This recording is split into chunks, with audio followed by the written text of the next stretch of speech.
हुई है इस बात की कि कौन किस चीज को प्राप्त कर ले। उसमें एक व्यक्ति राजा की तरफ बढ़ता है। राजा एक कोने में अपने सिपाहियों के साथ चुपचाप खड़े होकर देख रहे हैं।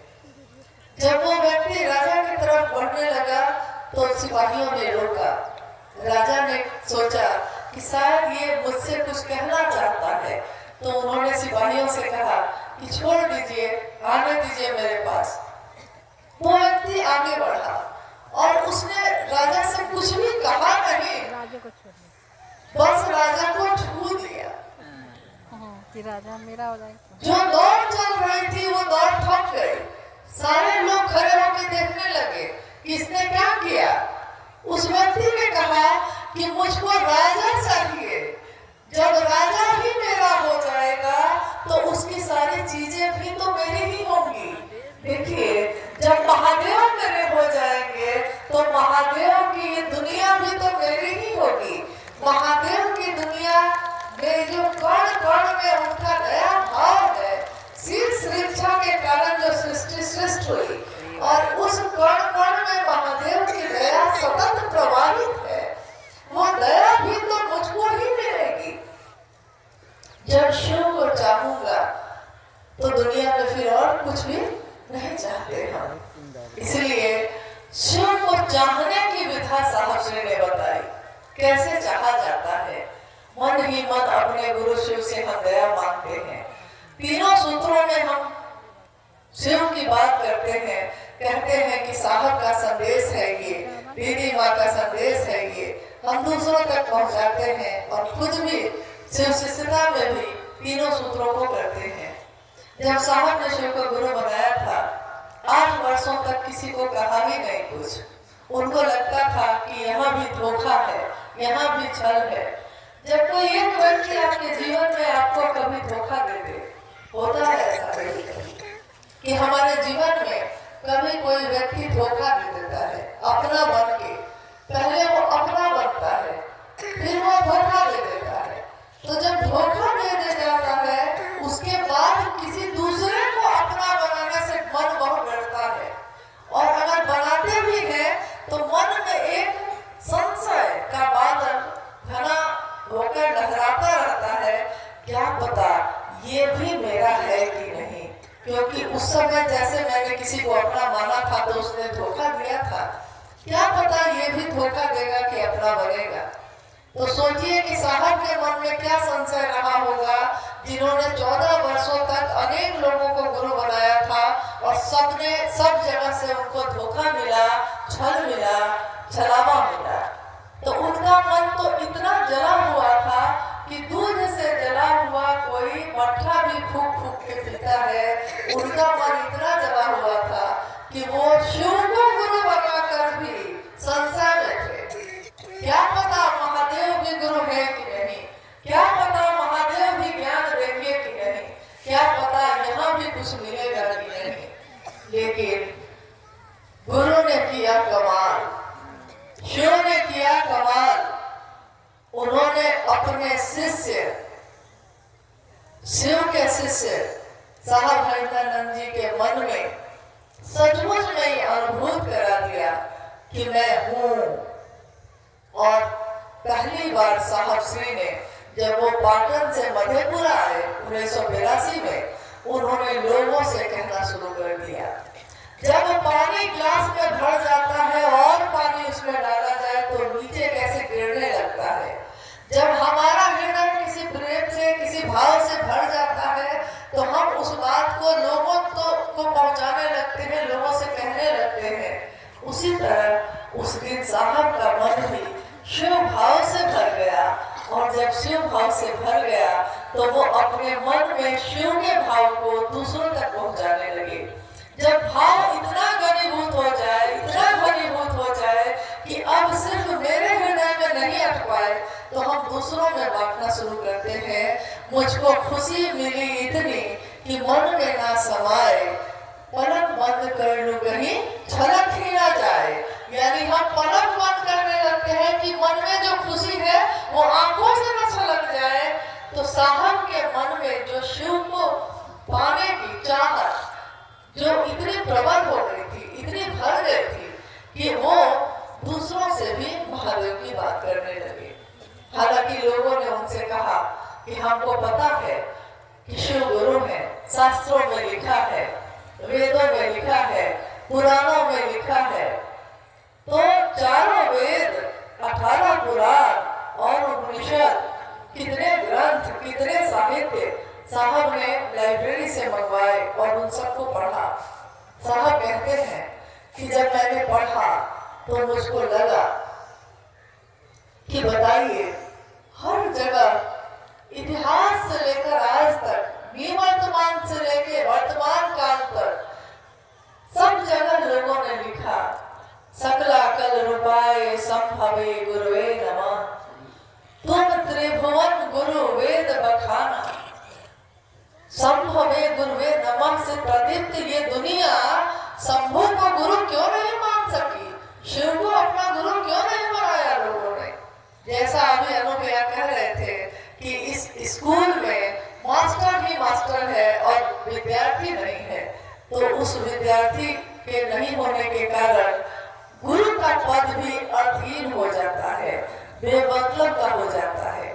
शिव जगत के गुरु हैं। गुरु की अनंत श्रृंखला में सर्वोच्च गुरु है शिव। जहाँ से शुरुआत होती है, आदि गुरु है शिव।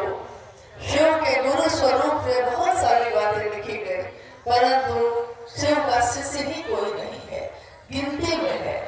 जो जगत का गुरु है उसका शिष्य नहीं कोई।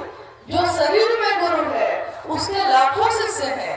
जो सदगुरु है उसके करोड़ों शिष्य हैं। और जो जगत गुरु है तो जगत का एक एक व्यक्ति उसका शिष्य क्यों नहीं है?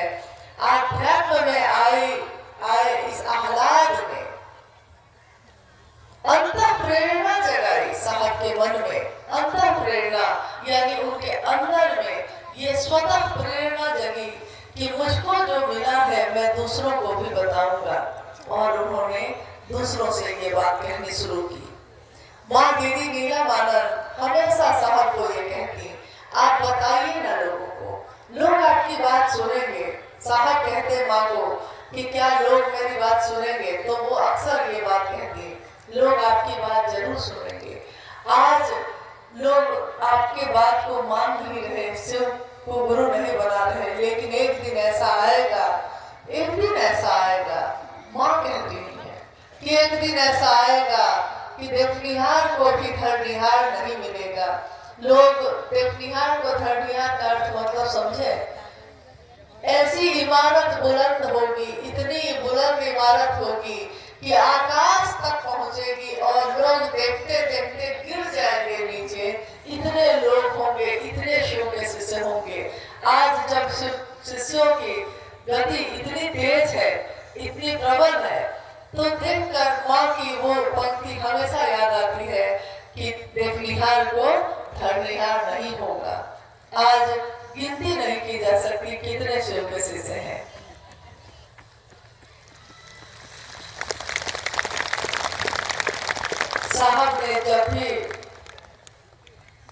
साहब ने जब भी शिव की बात आगे बढ़ाई तो धीरे धीरे कुछ 100 लोग जुड़े। प्रारंभिक समय की बात है, कुछ 100 सैकड़ों में लोग जुड़े। तो जब कहीं पे 100 आदमी की घोषणा हो जाती थी तो साहब अपना समय देते थे कि मैं आऊंगा वहाँ, उनसे शिव की बात करूंगा। जब गुरु भाई या गुरु बहन 100 लोगों को जोड़ लेते थे, 200 लोगों को जोड़ लेते थे, तो इतनी खुशी होती थी कि घर में अच्छे अच्छे खाना पकवान बनते थे। साहब कहते थे कि आज इतने लोगों ने शिव को गुरु बनाया, 100 लोगों ने बना लिया है शिव को गुरु। आज तो कोई भी गुरु भाई जाकर आराम से 100 200 लोगों को शिव शिष्य बना लेता है। लेकिन जब खेती ही नहीं थी, क्योंकि साहब ने सोचा था कि खेती करूंगा शिव शिष्यों की, परंतु उन्होंने जब दुनिया की तरफ देखा तो उनको लगा कि मैं खेती क्या करूंगा, खेत ही नहीं है। खेत होगा तब ना खेती करूंगा, लोग जुड़ेंगे तब ना उनको शिव का शिष्य बनाऊंगा। तो यहाँ खेत ही नहीं था। उन्होंने लगातार कोशिश की और लोग शिव के शिष्य बनने लगे। सन 1986 में साहब को आकाशवाणी मिली जिसमें ये कहा गया कि जो तुम करते हो दूसरों को करने के लिए कहना। और साहब ने समझा कि एक व्यक्ति अकेला कितना महादेव का काम कर सकेगा, और महादेव के आदेश में बल है, महादेव के आदेश में ताकत है, ऊर्जा है। तो उनको समझ में आया कि ये बात जब मैं दूसरों से करूंगा तो महादेव की ऊर्जा जो मुझ तक आई है वो दूसरों तक भी पहुंचने लगेगी, और महादेव की ही ऊर्जा से वो भी महादेव का काम दूसरों तक पहुंचाएगा। उन्होंने फिर लोगों से ये कहना शुरू किया। 3 सूत्रों की रचना जब हुई थी और पहले सूत्र में उन्होंने दया मांगना कहा, तो उस समय कुछ लोगों ने साहब से कहा कि आपको पहले नमः शिवाय मिला, लेकिन आपने पहले न दया मांगना क्यों कहा? आपने नमः शिवाय मंत्र पहले नंबर पे क्यों नहीं रखा? जो गुरु से मिलता है वो सर्वोपरि होता है। परंतु साहब ने कहा कि देखिए, मुझको गुरु से पहले नमः शिवाय ही मिला, ये बात सच है। उसके बाद मैंने महादेव से दया जब मांगी थी, ये वाकया सिद्धेश्वर मंदिर का है, जहाँ प्रसाद चढ़ाते समय साहब ने पूरी तरह महादेव की दया के आश्रय में जाकर अपने गुरु महादेव से कहा था कि बुढ़ाओ इज्जत रखिएगा, महादेव इज्जत रख लीजिएगा। एक शिष्य हताश है, निराश है, चारों तरफ लोगों से घिरा हुआ है, उसकी परीक्षा हो रही है कि प्रसाद चढ़ेगा कि नहीं चढ़ेगा। तो उनका चारों तरफ से सहारे छूट गए हैं, तो एक मात्र सहारा शिव है। वो अपने मन को शिव की दया के आश्रय में ले जाते हैं और कहते हैं बुढ़ो इज्जत रखिएगा। महादेव ने इज्जत रखी। चमत्कार है। लोगों ने दरवाजे के दरार से देखा कि जो थाली उन्होंने चढ़ाई थी जिसमें 50 रसगुल्ले थे, दाहिने तरफ रखा था, अब बाएं तरफ है। और दरवाजा खोला गया तो देखा जा रहा है कि 15 रसगुल्ले उसमें है ही नहीं, गायब है। बाकी जो बचे हुए 35 रसगुल्ले हैं, लगता है किसी ने उसको ब्लेड से काट कर 2 भाग में बराबर बराबर कर दिया है। और उस समय हर हर महादेव, महादेव के नाम की गूंज उस मंदिर परिसर में गूंज उठी। लोगों ने प्रत्यक्ष देखा कि महादेव की दया ना हो तो यहाँ कुछ भी संभव नहीं है। महादेव की दया हो तो किम न सिद्धते भूतले, इस भूतल में ऐसा क्या है जो सिद्ध ना होगा, जो आप चाहिएगा और नहीं होता। और आपके चाहने से मौसम बदलता है। क्या मेरी ये ताकत है? क्या आपकी ये ताकत है? मौसम बदलता हमारी आपकी ताकत से नहीं है। हमने जिसका सहारा ले लिया है, हमने जिनका साथ ले लिया है, उनकी सोच में बल है। शिव के शिष्य साहब भैरवानंद जी ने सोचा था कि शिव के शिष्य होंगे लोग शिव के शिष्य हुए। जो ऊर्जा का संचरण उस मानव तन में हुआ, महादेव के द्वारा हुआ, उस मानव तन का जिसका नाम है साहब भैरवानंद, अक्षय स्रोत है वो ऊर्जा के।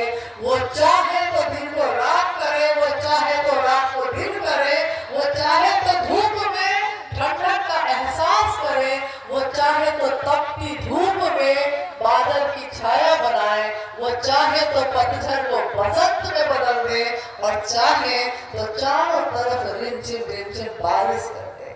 उनकी चाहत में बल है, क्योंकि उन्होंने साहब ने शिव को चाहा। तो जिसने शिव को चाहा है उसकी चाहत में ये बल तो अपने आप आता है। जो शिव की बात करता है, जो शिव को ही चाहता है और किसी को नहीं चाहता, वो शिव स्वरूप होता है और शिव ही हो जाता है। ये तो शास्त्रों ने भी कहा है। तो इस बात में क्या संशय है किसी को?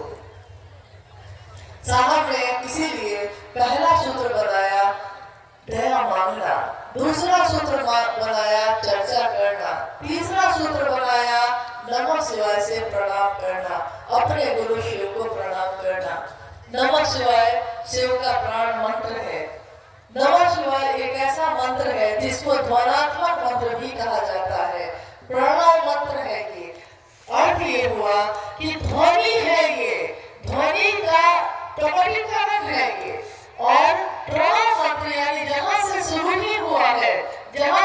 शब्दों का प्रकटीकरण हुआ है। नमः शिवाय एक ऐसा मंत्र है जो सीधे एक दिन जब गुरु द्वारा प्रदत्त मंत्र होता है, गुरु जो मंत्र देते हैं, और गुरु का मंत्र अभिन्न होता है। एक भी नहीं होता, दो भी नहीं होता, अभिन्न होता है। यानी एक ही सिक्के के दो पहलू होते हैं। गुरु द्वारा प्रदत्त मंत्र जब जप करता के प्राण में उतर जाता है, तो एक दिन जप करता का यानी जो जप रहा है उसका भी प्राण मंत्र बन जाता है। और जब ऐसा होता है कि गुरु का मंत्र और जप करता तीनों एक हो जाते हैं, तो प्रारब्ध और काल को भोगने की व्यवस्था का भी संहार वो कर सकते हैं। जो कर्म फल हमको भोगने लिखे हैं, हमारा मन भैरव बनकर उन सभी को विनष्ट करता है। कर्म फल भोगने की व्यवस्था भी एक दिन खत्म हो जाती है। शिव की शिष्यता जागरण सिर्फ शब्दों में नहीं है, ये सतबुद्ध में अध्यात्म के तल में जमने की विधा है, मन के तल में जमने की विधा है। जो तीन सूत्र करते हैं उनका मन इस बात को समझता है, अनुभूत करता है और ये कहता है कि सचमुच में शिव आज भी गुरु है, गुरु का काम करते हैं। और शिव का शिष्य अपने गुरु का सहारा लेकर दुनिया में तेज गति से चल रहा है, चलता रहेगा। चलने की विधा है ये, रुकना हमारा काम नहीं है, चलना हमारा काम है। हम चलते रहेंगे, दूसरों को महादेव महादेव कहकर महादेव की तरफ प्रेरित करते रहेंगे। यही गुरु का आदेश है और यही हमारा कर्तव्य भी है। आइए आज के इस शिव गुरु महोत्सव में कुछ जिज्ञासाएं आई हैं, तो हम लोग उन जिज्ञासाओं पर भी बात करते हैं, अगर आई हैं तो। जी दीदी, हालांकि आपने कलेक्टर में जिज्ञासा का समाधान किया है, फिर भी जिज्ञासा है, कर्म फल क्यों बनता है? ऐसा क्या करें जिससे कर्म फल ना बने? देखिए, कर्म फल तो बनता ही है, अच्छा भी बुरा भी। नहीं बनेगा एक ही स्थिति में, जब जीव शिव हो जाएगा। शिव का अनुग्रह भाव, शिव का दया भाव जब जीव को शिव बना लेता है, तो अब जीव नहीं है, अब वो शिव है।